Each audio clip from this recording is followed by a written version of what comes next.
Welcome to the Emotional Balance Sheet, the go-to podcast for parents with multiple kids, especially those with twins, triplets, or more, who are navigating the maze of modern family life and personal finance. Whether you're overwhelmed by education or retirement planning, parenting dilemmas, career transitions, or trying to define your purpose and plan, we're here to guide you with empathy, encouragement, and expertise. Hosted by Paul Fenner, founder of Tama Capital, a certified financial planner and parent to 4 kids, including a set of triplets. Our podcast is your ally in the quest for financial peace of mind, proving that money matters, but family comes first. Subscribe now and join our community of empowered parents at tamacapital.com. This podcast is for informational purposes only and should not be relied upon for investment decisions. Clients of Tama may retain positions in the securities discussed in this podcast.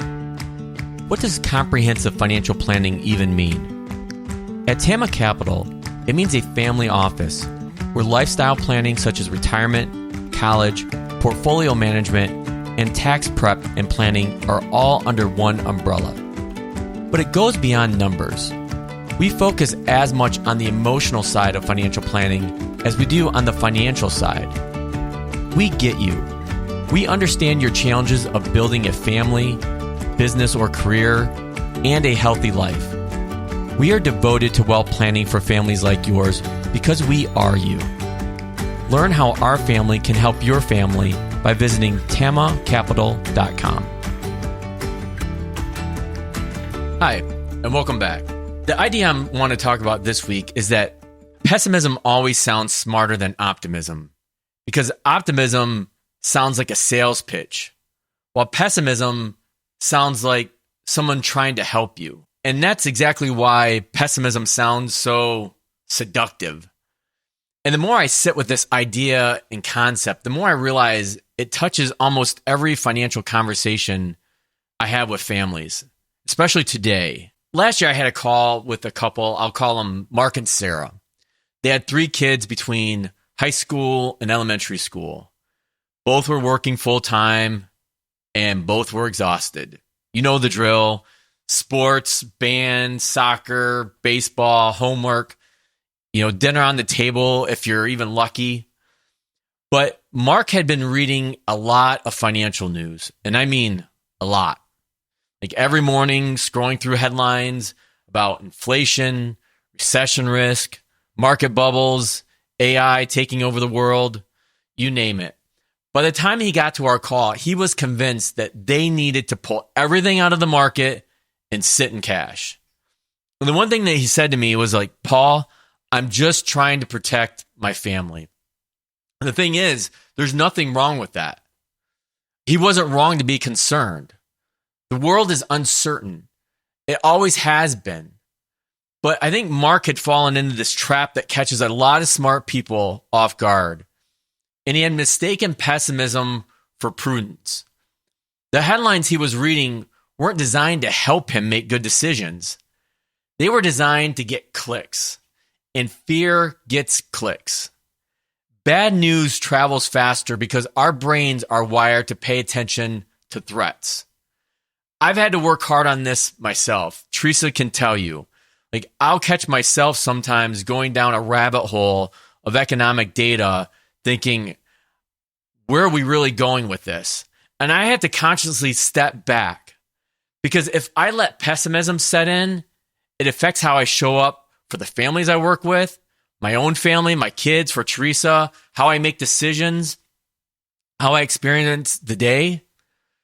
So what I told Mark is that, more people wake up every morning trying to do good than trying to do evil. Way more.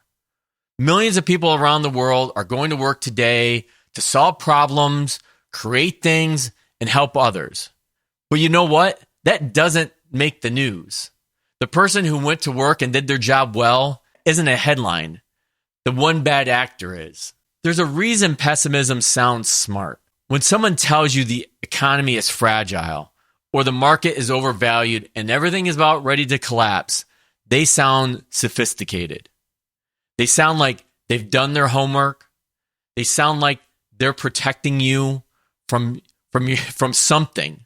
I don't know what that something is, but it's something. But optimism, on the other hand, sounds naive. Like I mentioned, it sounds like a sales pitch. Tell someone the market tends to go up over time, or that problems usually get solved, and you sound like someone selling something. I think about this during COVID a lot. But here's the thing about history. The optimists have been right way more often than the pessimist. Not because bad things don't happen, they do, but because human beings are remarkably good at adapting, problem solving, and getting up after getting knocked down. When I work with families across generations, when I'm helping the adult children of a client who I've worked with for 20 plus years, I see this play out often. The parents worried about the recessions that came and went. They worried about market crashes that eventually recovered. They worried about all kinds of things that felt like the end of the world at that point in time. But here they are today, helping their kids buy houses, start families, and plan for their futures. The future wasn't as bad as it looked from the headlines. And I think for busy parents, this matters even more because you don't have time to worry about everything.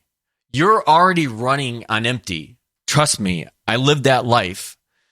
The last thing you need is a constant stream of pessimistic noise banging on you and making you second guess every financial decision. So here's one thing that I'd like you to try this week. I think it's small and doable. And it's to notice where your pessimism is coming from. When you catch yourself feeling anxious about money or the economy or the future, ask yourself, did I form this opinion from careful thought, or did I absorb it from a headline? Just notice. You don't have to fix anything, but if you notice something high anxiety, maybe that's not the source you want. Because a lot of times we're walking around with borrowed fear. Fear we picked up from somebody else who is trying to get our attention. And when you realize that, you can begin to start letting go of it. Remember, pessimism sounds smart, but optimism builds wealth and builds lives.